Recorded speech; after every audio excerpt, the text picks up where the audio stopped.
En 2022, une dette abyssale, 43 000 € par habitant. Bonjour les amis et bienvenue dans les secrets de Chronos.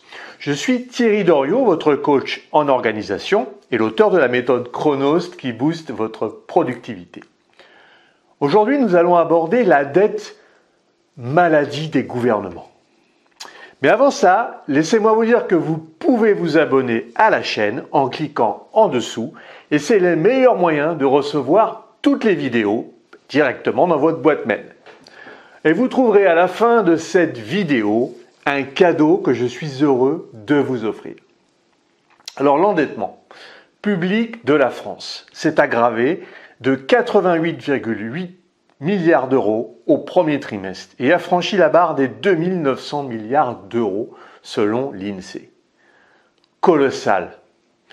Et le quoi qu'il en coûte d'Emmanuel Macron, à la suite de la crise sanitaire que nous avons connue, a transformé nos finances en panier percé. Une voie d'eau que nous écopons avec une petite cuillère. Alors le phénomène n'est pas nouveau. L'état des finances publiques préoccupe en haut lieu.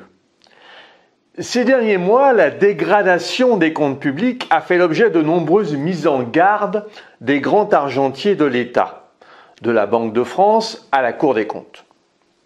Le ministre de l'économie Bruno Le Maire, lui-même, a affirmé fin juin que la cote d'alerte était atteinte. Le spectre d'un défaut de paiement plane-t-il pour autant sur la France du jamais vu depuis 1797? Évidemment pas pour l'instant, mais la problématique de la dette reste entière. La situation de la dette publique n'a pas radicalement changé avec la remontée des taux et conjointement celle de la charge de la dette. Lorsque le général de Gaulle arrive au pouvoir au début de l'année 1959, la France est en train de solliciter un prêt auprès d'un fonds monétaire international. De Gaulle impose une reprise en main des dépenses publiques et demande à Jacques Rueff de mettre en place un plan de redressement. Celui-ci coupe les dépenses publiques qui baissent de 14% en volume entre 1957 et 1959, ce qui élimine le déficit public, remodèle la politique fiscale et dévalue le franc pour stimuler les exportations. Alors ça a deux effets. Tout d'abord, l'amélioration de la balance commerciale, un redressement des finances publiques. En 1957, le déficit public s'élevait à 650 milliards d'anciens francs. Cela permet de réduire la dette publique et de relancer la croissance. Lorsque le général de Gaulle quitte le pouvoir en 1969, la France est endettée à hauteur de 13,5% de son PIB environ. Depuis, les divers gouvernements ont creusé un déficit abyssal. Rappelons que comme un particulier, l'État doit rembourser les intérêts sur ses crédits, mais surtout le principal. Alors certes, les taux d'intérêt ont un coût, mais ils restent bien inférieurs à celui du principal. Aujourd'hui, la France rend le principal à ses créanciers en se réendettant. Il faudrait être en mesure de rembourser le principal aussi. Alors, mon propos n'est pas de remettre en cause l'action de l'exécutif, mais de s'interroger sur le réel pouvoir qui ne va pas dans le sens de l'amélioration des finances publiques. Alors quand j'entends certains des concitoyens français se plaindre du fait que l'État ne leur vient pas en aide, je me dis qu'il serait temps que les mentalités évoluent et que chacun se prenne en charge pour rétablir sa situation. Compter sur le gouvernement est vraiment peine perdue. Et cela est démontré à travers les piètres résultats de la dette.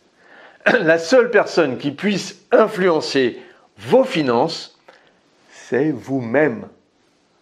En prendre conscience est un grand pas vers la liberté financière. Vous ne pourrez pas livrer à vos enfants un pays équilibré financièrement. Alors autant se concentrer sur vos finances pour ne plus dépendre d'un système économique, politico-financier.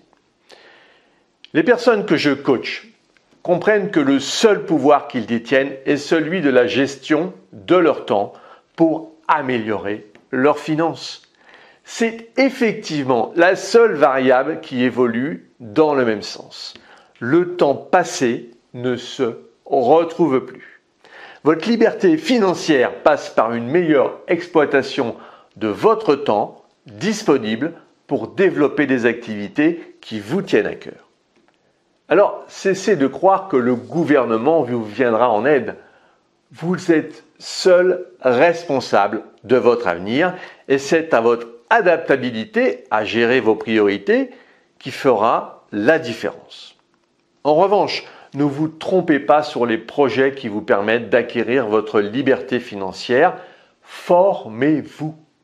Alors, si vous voulez aller plus loin dans la gestion de votre temps, et puis pour vous remercier d'avoir suivi cette vidéo, j'ai mis à votre disposition un défi de 5 jours pour mieux gérer votre agenda. Partagez vos besoins à travers le sondage dédié pour qu'ensemble, nous élaborions les meilleures techniques de productivité.